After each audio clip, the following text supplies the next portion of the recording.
Tackle Junkies, what's going on, fellas? It's like freaking 115 degrees out here today. It's pretty warm. Hopefully you guys are doing okay. I'm melting! Melting! Oh, what a world, what a world! This is my first time that I got out to fish this week. I had to work all week, then I had to help my dad build a deck. It's been hot all week long, so like I said, hopefully you guys are doing okay, not getting too hot. Hopefully you're catching some fish.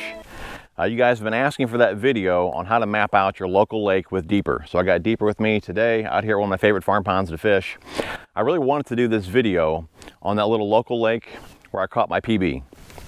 You know, I want to find out as much as possible about that lake. But the last few times I went there to make this video, something's always happened. Like the first time we went there to make this video, there must have been some type of little like kids tournament going on there, and there was a kid like every 2 foot around the lake. So I didn't want to get in there and start tossing Deeper around with all those kids fishing. Last time we went to go there, it was raining.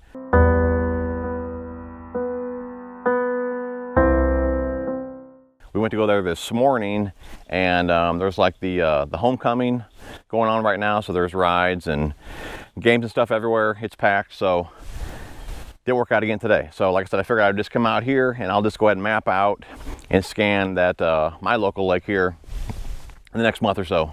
Like I said, I want to find out as much as possible about that lake and really see where that big bass is hiding, because I would love to catch her again and get an official weight on her. But if you guys haven't seen that video, I'll put that down below. Definitely check it out.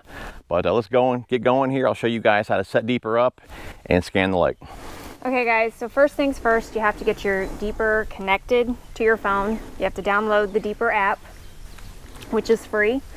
And I'm also using this great AZ screen recorder. So for some of you that want to record what you're seeing on Deeper, you can use that on your phone. It's another app and it'll record whatever's on your phone, so you don't have any glare from the sun or anything like that. You don't have to actually record your phone.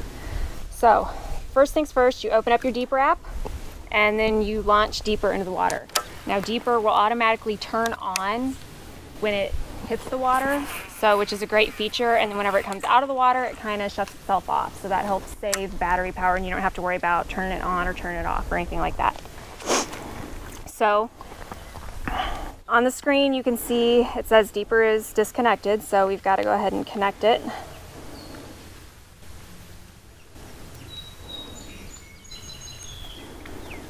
All right, and you can see it's connecting to the Deeper Pro Plus. Now, in order to map a body of water, you have to have the Pro Plus. This option isn't available with the other Deepers. But I'm going to show you on the screen here the things that you need to do. You have to go to your settings, and you go down to sonar, and you go to sonar mode. Now, I've got it on the right mode already in order to map the lake, but you want to make sure that that onshore GPS mode is on. So that's on. We'll go ahead and go back. And now all you do to map the lake is literally launch it out there and start slowly reeling it in. You can see it gives you this split screen.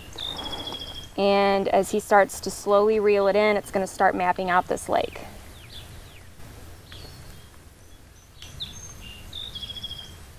And you want your little satellite image, you'll see that in the top right corner of where the lake is. You want that to be green. If it's red, then it's not connecting to any satellites or anything like that. And what you can see on here is you can see the little Deeper icon, and that's using its GPS from the Deeper. And then you can see this little person, and that's us using our phone. So it tells you exactly where you're at and exactly where the Deeper is at.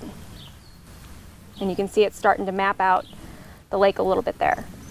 So in order to map the whole lake, you just keep launching it out there and keep adding on to your map. And it's really just as simple as that. And I think you can also either save your map here, which I've already got this set up to be saved, or you can come back, do it again, or you can also go and share it, or you can just keep it to yourself if you don't want anybody knowing all your secret spots or what the lake looks like or anything like that. But I know we have a lot of small farm ponds and things like that around us, so it's kind of cool to be able to go out and see what the body of water is actually like, because there's no maps for any of them. We only have maps really for our larger body of waters. Right. And so we show the contour lines too, so you can see if your lake has any drop-offs, if it's gradual, and so you know where fish could be setting up on. the closer that the contour lines are together, the deeper the drop you have, and the further they are apart, it's just more of a gradual drop. Which I would imagine this lake is just going to be more just a gradual, you know, gradual slope. I think this lake is kind of like a fishbowl. Yep. I'd imagine really most of your farm ponds around here are going to be that way. Yeah. For equipment here, I'm just using the, this is the Okuma Guide Select. It's a swim bait rod, so it can handle the weight of deeper. But as far as reel goes, I'm just using your standard baitcaster reel. You don't need a big heavy duty reel to toss deeper out. And I'm using 15-pound mono. I prefer the mono just because if you do get a backlash, throwing something out as heavy as deeper, okay, if you backlash in your reel, most likely if you're using braid, possibly even fluorocarbon with less stretch, your line's going to break and your deeper is going to go sailing across the lake. So with mono, if you do get a backlash, you have that stretch in the line, so most likely you won't break off. So mono is definitely a plus. I have another video too that I'll post down below of the phone mount that you can put on your rod. Right now, of course, my wife's holding the phone, so I don't have it on the rod here, but that's another great feature, a great tool to use with deeper. Have your phone mounted right on your rod so you can see what you're doing and you know, reel deeper in. It can be a little tedious process to really map out your body of water, but if it's a place you fish often and you learn something about the body of water, maybe where there's some drop-offs or anything like that, it's definitely worth the time to do it. There, see. Yeah, once you know where they are, then you can just say, all right, I know the drop is right here. I'm going to drag a Carolina rig or crankbait, something like that, right down the drop, and that's where the fish should be. Especially right now, summertime, something like that. I mean, like I said, we don't have one in this pond, but if you were to have some type of drop-off, a little bit cooler water, especially if you had cleaner water, which we don't, that's where the fish should be setting up right now. I'm surprised this lake isn't boiling with as hot as it is right now. Yeah, it's fairly warm out here. It's warm. We've had, what, the last 4 or 5 days straight, we're over 100 degrees. Oh, yeah. Picking her up. Yep. So guys, you can see it's a fairly simple process to do this. Yes, I think we scanned this lake last year as well with deeper.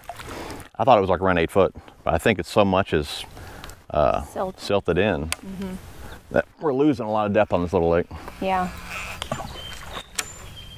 This is actually a family lake of mine, and my granddaddy actually put this lake in years, probably, what, 40, 50 years ago? Oh, at least, yeah. At least, so. It's funny how the lakes have changed over the years. I mean, I used to get so many big fish out of this lake. I don't even know if I've caught a keeper bass out of here in the last 2 years. No. It's like, I don't know if they're dying off or what the case is, or they're just getting that much tougher to catch. It's like the lake is really, really changing. How that goes for pretty much all the lakes that I've been fishing this year. Yeah. They're not fishing like they used to. I don't know if it's the heat or what, but I know each lake that I've been going to, more and more vegetation's been dying off. I'm not sure what that's about either. But at least, like I said, scanning the lake at least gives you an idea of what's going on with your lake as far as how it's laid out. So if you're not doing well like I am, at least you can learn a little more about your lake and really figure out where those fish are positioned at. Let's make one cast over here. Yes. That one there is probably out of view for you guys. But as you can see on the screen though, it's still, that GPS is picking up exactly where deeper is and exactly where we are.